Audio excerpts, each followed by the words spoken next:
Hi hello ಎಲ್ಲರಿಗೂ ನಮಸ್ಕಾರ. Welcome to my YouTube channel ಕನ್ನಡತಿಯ ಕಥಾಸುಧೆ.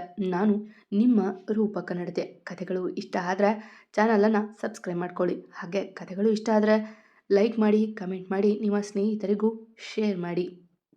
ಹೃದಯವ ಕಾದಿರಿಸು ನನಗಾಗಿ ಭಾಗ 31. ರಾಮ್ ಜೊತೆ ಮಾತನಾಡಿ ಸ್ವಲ್ಪ ಸಮಾಧಾನ ಆಗಿತ್ತು ಅಬಿಗೆ. ಎಲ್ಲಿ ತಂಗಿಯ ಜೀವನ ಹಾಳಾಗುತ್ತದೆಯೋ ಎಂದು ಭಾವಿಸಿದ್ದವ ರಾಮ್ ಮಾತಿಗೆ ನಿಟ್ಟುಸಿರು ಬಿಟ್ಟು ತಂಗಿಯ ಪಕ್ಕ ಬಂದು ಕುಳಿತ. ಯಾಕೆ ಸ್ವೀಟಿ ಹೀಗೆ ಮಾಡಿದೆ?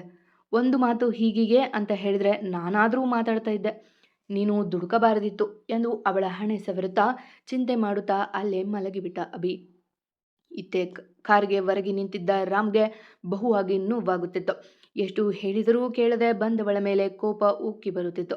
ಆದರೂ ತಡೆದು ನಿಂತವನಿಗೆ ಗಂಟೆಗಳ ಅರಿವಿರಲಿಲ್ಲ. ಬೆಳಗಿನ ಜಾವ ಯಾರೋ ಮಾತನಾಡಿಸಿದಾಗ ಸಮಯ ನೋಡಿದವ ಮನೆಗೆ ಮರಳಿದ್ದ. ಬೆಳಗ್ಗೆ ಜಾನ್ವಿಗೆ ಎಚ್ಚರ ಆದಾಗ ಸಮಯ 10 ಗಂಟೆಯೇ ಆಗಿತ್ತು. ಅಭಿ ಅದಾಗಲೇ ಎದ್ದು ದನಗಳ ಕೆಲಸ ಮಾಡಲು ಹೋಗಿದ್ದ. ಮನೆಯಲ್ಲಿ ನಿಶ್ಶಬ್ದವೇ ತಾಂಡವ ಆಡುತ್ತಿತ್ತು. ಜಾನು ನಡಿಗಿಂದ. ಜಾನು, ಎದ್ದೇನಮ್ಮ, ತಗೋ ತಿಂಡಿ ಎಂದು ಅಭಿ ಅವಳಿದ್ದಲಿಗೆ ತಿಂಡಿಯ ತಂದಿದ್ದ. ಇಂತಹ ಅಣ್ಣನ ಪಡೆಯಲು ಪುಣ್ಯ ಮಾಡಿರ್ಬೇಕು ಅವಳು. ಅಣ್ಣ, ಯಾಕೋ ತಲೆ ಸುತ್ತು, ಡಾಕ್ಟರ್ನ ಬರೋಕೆ ಹೇಳ್ತೀಯಾ ಎಂದು ತಲೆ ಹಿಡಿದು ಹೇಳಿದಾಗ ಗಾಬರಿಯಾದವ, ನೀನು ತಿಂಡಿ ತಿನ್ನಮ್ಮ, ಈಗಲೇ ಫೋನ್ ಮಾಡ್ತೀನಿ ಎಂದು ಅವಳಿಗೆ ತುತ್ತಿಡುತ್ತಲೇ ಹತ್ತಿರದ ಡಾಕ್ಟರ್ಗೆ ಕರೆ ಮಾಡಿ ಮನೆಗೆ ಬರಲು ಹೇಳಿದ. ಡಾಕ್ಟರ್ ಬಂದ ತಕ್ಷಣ ಎಲ್ಲರನ್ನೂ ಆಚೆ ಕಳುಹಿಸಿ ಜಾನುವನ್ನ ಪರೀಕ್ಷೆ ಮಾಡಿದ್ರು. BP ಎಲ್ಲ ನೋಡಿ, ಮಿಸ್ ಜಾನು ಸರಿಯಾಗಿ ಊಟ ಮಾಡಿಲ್ಲ, ಜೊತೆಗೆ ತುಂಬ ಸ್ಟ್ರೆಸ್ ತಗೊಂಡಿದ್ದೀರಾ, ಅದಕ್ಕೆ BP ಲೋ ಆಗಿದೆ. ಹೆದರುವಂಥದ್ದು ಏನಿಲ್ಲ. ಆಗಾಗ ತಲೆ ಸುತ್ತು ಬಂದರೆ ನೀರಿಗೆ ಉಪ್ಪು ಹಾಕೊಂಡು ಕುಡೀರಿ. ಹಾಗೆ ಉಪ್ಪಿನಕಾಯಿ, ಉಪ್ಪು, ಖಾರ, ಹುಳಿ ಎಲ್ಲ ಚೆನ್ನಾಗಿ ತಿನ್ನಿ ಎಂದು ಅವಳಿಗೆ ಒಂದೆರಡು ಟ್ಯಾಬ್ಲೆಟ್ ಕೊಟ್ಟರು ಡಾಕ್ಟರ್. ಡಾಕ್ಟರ್, ನಿಮ್ಮಿಂದ ಒಂದು ಸಹಾಯ ಆಗಬೇಕು ಎಂದಳು ಅವರು ಹೊರಡುವ ಮುನ್ನ. ಹೇಳಮ್ಮ ಎಂದರು ನಗುತ್ತಲೆ. ಅವರು ಫ್ಯಾಮಿಲಿ ಡಾಕ್ಟರ್ ಆದ ಕಾರಣ ಚೆನ್ನಾಗಿ ಗೊತ್ತು ಅವಳಿಗೆ ಅವರು. ಅದು ನಾನು ಅಣ್ಣನಿಗೆ ಫ್ರ್ಯಾಂಕ್ ಮಾಡಬೇಕು, ತಲೆ ಸುತ್ತು ಅಂತ ಹೇಳಿದ್ದೀನಿ. ಹಾಗೆ ನನಗೆ ಮದುವೆ ಆಗಿ 3 ತಿಂಗಳಾಗಿದೆ. ಸೊ ನಾನು ಪ್ರೆಗ್ನೆಂಟ್ ಅಂತ ಅಣ್ಣನ ಬಳಿ ಹೇಳ್ತೀರಾ? ಅವನಿಗೆ ಫ್ರ್ಯಾಂಕ್ ಮಾಡಿದ ಮೇಲೆ ನಾನು ನಿಜ ಹೇಳ್ತೀನಿ. ನಾಡಿದ್ದು ಅವನ ಬರ್ತ್ಡೇ ಇದೆ, ಪ್ಲೀಸ್ ಎಂದು ಕಣ್ಣು ಕಿರಿದಾಗಿಸಿ ಕೇಳಿದಾಗ ಒಪ್ಪಿಬಿಟ್ಟರು ಡಾಕ್ಟರ್ ನಗುತ್ತಾ. ಚಿಕ್ಕಂದಿನಿಂದ ನೋಡಿದ ಹುಡುಗಿ ಆದ ಕಾರಣ ಒಪ್ಪಿದ್ರು.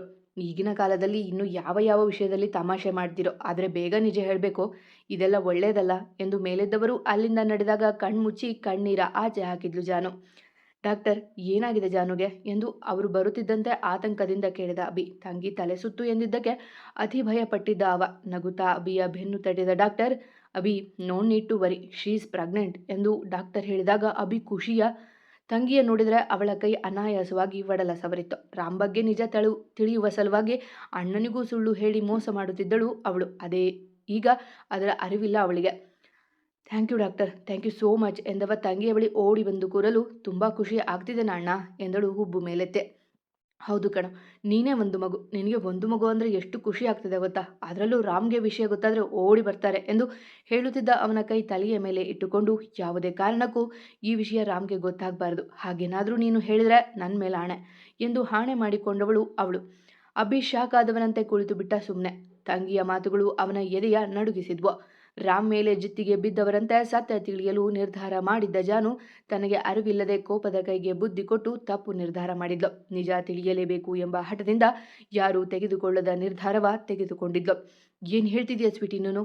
ಇದು ನಿಮ್ಮಿಬ್ಬರ ವಿಷಯ, ನಿಮ್ಮಿಬ್ಬರ ಜೀವನಕ್ಕೆ ಸಂಬಂಧಪಟ್ಟ ವಿಚಾರ. ಮಗು ಬಗ್ಗೆ ತಿಳಿದುಕೊಳ್ಳುವ ಹಕ್ಕು ಅವರಿಗೂ ಇದೆ. ನೀನು ಸತ್ಯ ಮುಚ್ಚಿಟ್ರೆ ತಪ್ಪಾಗುತ್ತೆ ಕಣೋ, ಪ್ಲೀಸ್ ಇದನ್ನು ಹೇಳೋಣ ಅವರಿಗೆ. ಪಾಪುಗಾಗಾದರೂ ನೀನು ಹೇಳಿದ್ದಕ್ಕೆ ಒಪ್ಪುವುದು, ಸತ್ಯ ಹೇಳ್ಬೋದಲ್ವಾ ಎಂದು ಅಭಿ ಮನವೊಲಿಸಲು ನೋಡುವಾಗ, ಇಲ್ಲ ಅಣ್ಣ, ಅವ್ರು ಹೇಗೆ ಸತ್ಯ ಮುಚ್ಚಿಟ್ಟಿದ್ದಾರೋ ನಾನು ಹಾಗೆ ಮಾಡ್ತೀನಿ ಎಂದು ದಿಢವಾಗಿ ಹೇಳಿದಾಗ ಅವಳ ಜೊತೆ ವಾದ ಮಾಡಲು ಇಷ್ಟ ಇಲ್ಲದೆ, ಸರಿ ಕಂದಮ್ಮ, ನಾನು ಯಾವುದೇ ಕಾರಣಕ್ಕೂ ಈ ವಿಷಯ ರಾಮ್ ಅವರಿಗೆ ಹೇಳೋದಿಲ್ಲ, ನೀ ರೆಸ್ಟ್ ಮಾಡು ಎಂದು ಅಭಿ ಆಚೆ ನಡೆದಾಗ ಕಣ್ಣು ಮುಚ್ಚಿ ನಿಟ್ಟುಸಿರು ಬಿಟ್ಟವಳು, ನೀನಾಗೆ ಹೇಳದೆ ಹೋದರೂ ವಿಷಯ ಅವ್ರಿಗೆ ತಲುಪಬೇಕು ಅಣ್ಣ, ಅವರು ನಿಜ ಹೇಳಲೇಬೇಕು, ಅದಕ್ಕೆ ಅಲ್ವಾ ನಾಟಕ ಮಾಡ್ತಿರೋದು. ಇದರಿಂದ ನಿಮ್ಮ ಮನಸ್ಸಿಗೂ ನೋವಾಗ್ತಾ ಇದೆ, ನನ್ನ ಕ್ಷಮಿಸಿಬಿಡಿ ಅಣ್ಣ ಎಂದು ಮನದಲ್ಲೇ ಕ್ಷಮೆ ಕೋರಿ ಹಾಸಿಗೆಗೆ ಹೊರಗಿ ಕಣ್ಮುಚ್ಚಿದ್ಲು. ಅಪ್ಪ, ಅಮ್ಮ, ಅಜ್ಜಿ, ತಾತ, ನೋಡಿ ಜಾನು ತುಂಬ ಡಿಸ್ಟರ್ಬ್ ಆಗಿದ್ದಾಳೆ. ಅವಳಿಗೆ ಸರಿ ಯಾವುದು ತಪ್ಪು ಯಾವುದು ಗೊತ್ತಾಗ್ತಾ ಇಲ್ಲ.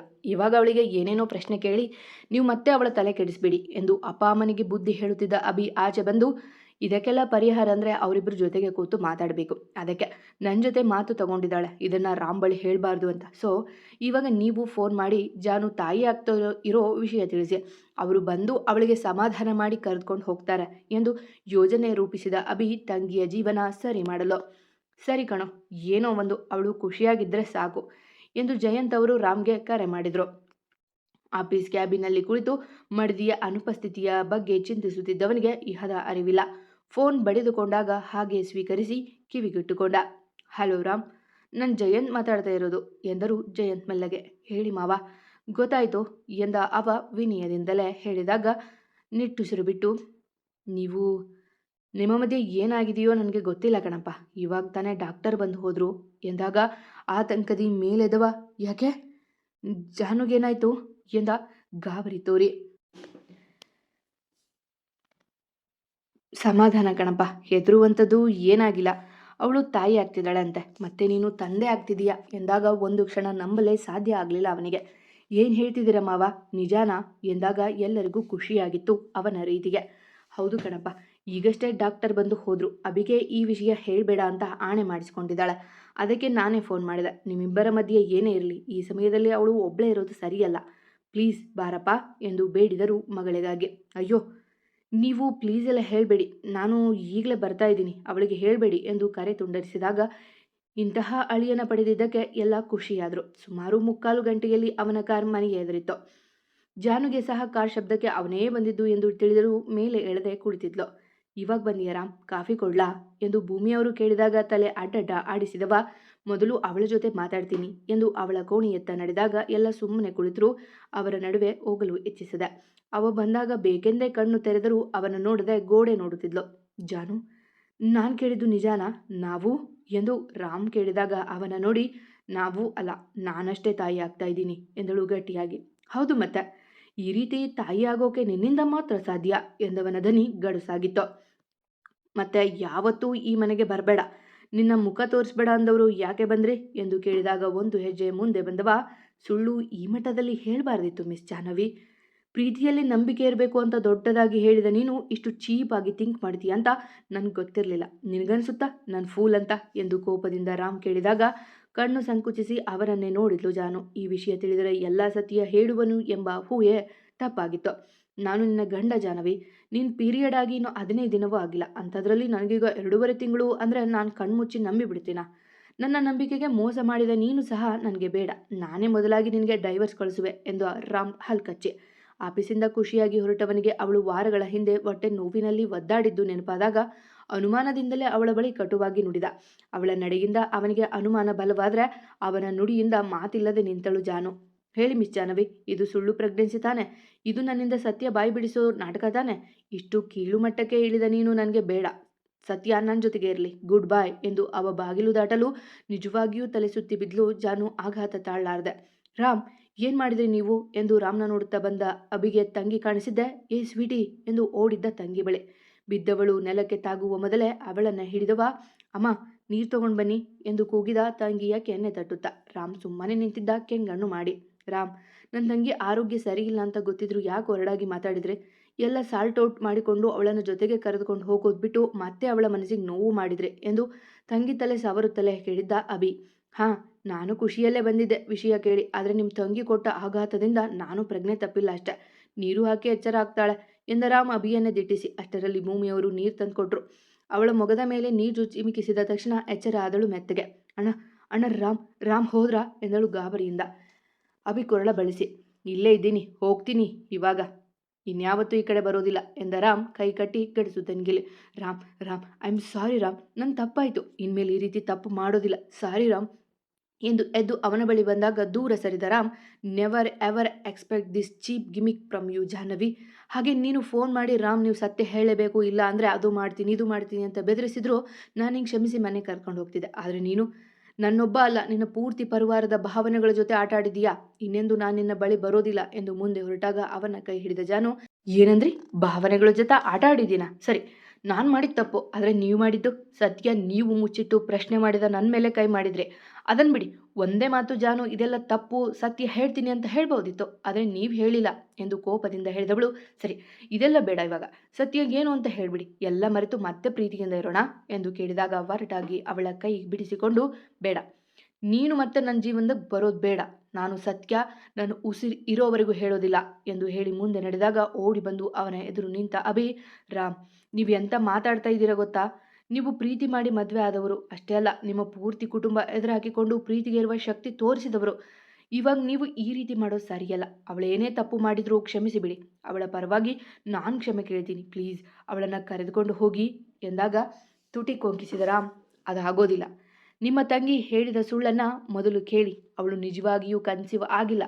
ಇದೆಲ್ಲ ನನ್ನಿಂದ ಸತ್ಯ ಬಾಯಿ ಬಿಡಿಸೋ ನಾಟಕ ಎಂದು ರಾಮ್ ಮುಂದೆ ನಡೆದಾಗ ತಂಗಿಯ ಬಗ್ಗೆ ಕೇಳಿ ಸುಮ್ಮನೆ ನಿಂತು ಬಿಟ್ಟ ಅಭಿ.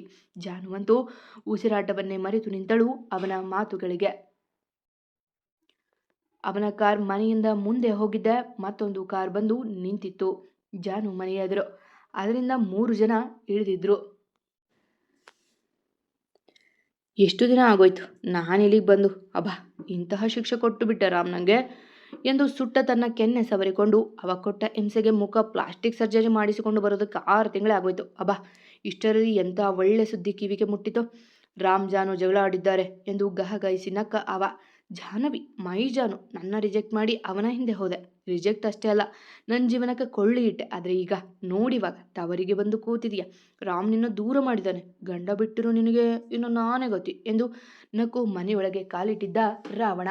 ಇಷ್ಟು ದಿನ ಹಾಸ್ಪಿಟಲಲ್ಲಿ ಟ್ರೀಟ್ಮೆಂಟ್ ತಗೊಳ್ಳೋ ಹಾಗೆ ಮಾಡಿದ್ದ ನಿನ್ನ ಗಂಡ ನೋಡ್ತಾ ಇರು. ಈಗ ನಿನ್ನ ಗಂಡನನ್ನು ಹೇಗೆ ಹುಚ್ಚಾಸ್ಪತ್ರೆ ಸೇರಿಸ್ತೀನಿ ಅಂತ ಎಂದು ವಿನಯದ ಮುಖವಾಡ ಹೊತ್ತು ಅವಳ ಮುಂದೆ ನಿಂತಿದ್ದ ರಮಣ. ಜಾನು, ನಿನ್ನ ಗಂಡ ಎಷ್ಟು ಕ್ರೂರಿ ಗೊತ್ತಾ? ನೋಡಿಲಿ, ನನ್ನ ಜೀವಂತವಾಗಿ ಸುಟ್ಟು ಬಿಡೋಕೆ ಪ್ರಯತ್ನ ಮಾಡಿದ.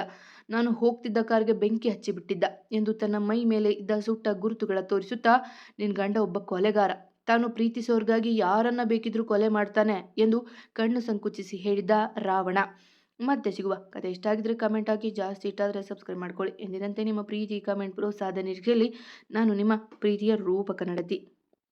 ಪ್ರೀತಿಯಿಂದ ಕತೆ ಕೇಳುವ ಎಲ್ಲರಿಗೂ ನನ್ನ ತುಂಬು ಹೃದಯದ ಧನ್ಯವಾದಗಳು.